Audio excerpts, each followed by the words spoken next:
Şimdi sizinle kış çayı hazırlayacağız. Kış çayı çok basit. İnternette tariflerini bulabilirsiniz. Bir benzerini yapacağım ben de. Kızım bugün tehlikeli oğlum. Kesebilirsin kendini. Ver bakalım bıçağı. Evet, bıçak tehlikeli. Kızım bugün balgamlı öksürükle uyandı. Bu tarifi onun için deneyeceğim. Kış çayı diye bakarsanız birçok tarifi bulabilirsiniz. Bunu da yapabilirsiniz. Malzemeleri şöyle sayayım. Minik ellerden karanfil. Elindekini göster İsrafil. Tarçın. Bir adet kabuklarıyla birlikte elma. Ve zerdeçal.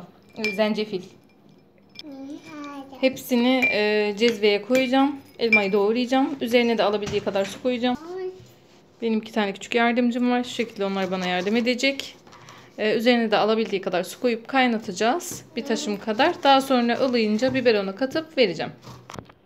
Şu şekilde elmanın kabuklarını soydum. Elmamı doğradım. Elmamı küçük doğradım. Haşlandıktan sonra elmayı ile yedirmeyi düşünüyorum. Piştikten sonra yani. Şu şekilde üzerine göz kararı zencefilimi de ekledim. Karanfilde sayalım mı kızım? 1, 2, 3, 4, 5, 6, 7. Almamı istemiyor ama almak zorundayım. Bu senin için.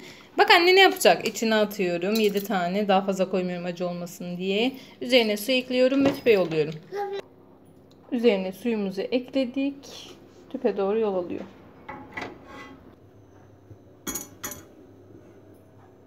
Evet, çocuklardan dolayı içine çok tarçın eklemeyi unutmuşuz. Onu da şu şekilde ekliyorum. Şimdi gelelim ikinci tarife. İkinci tarif benim yine internette gördüğüm, denediğim bir tarif. Fayda gördüğüm bir tarif. O da kuyruk yağı. Ben buzluktan çıkardım. Rendeleyeceğim.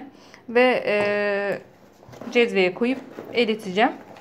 Ilık bir şekilde sırtına süreceğim. Ve pamuklu bir bezi sırtına dayayıp o şekilde onun da balgamı sökmesini sağlamış olacağım.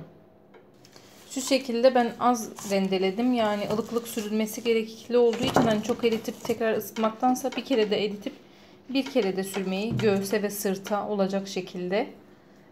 Şu şekilde şimdi bunu yakacağım, ısıtacağım. En küçük gözümü yaktım. Onun üzerinde şu şekilde içini göstereyim. Hemen zaten erimeye başlıyor. Karıştırırsanız daha iyi olur. Şu şekilde kokusu da çıkmaya başladı zaten. Şu şekilde çok az bir yağ çıktı. Bunu tuzlayıp kızımla yedireceğim. Bunu da sırtına süreceğim.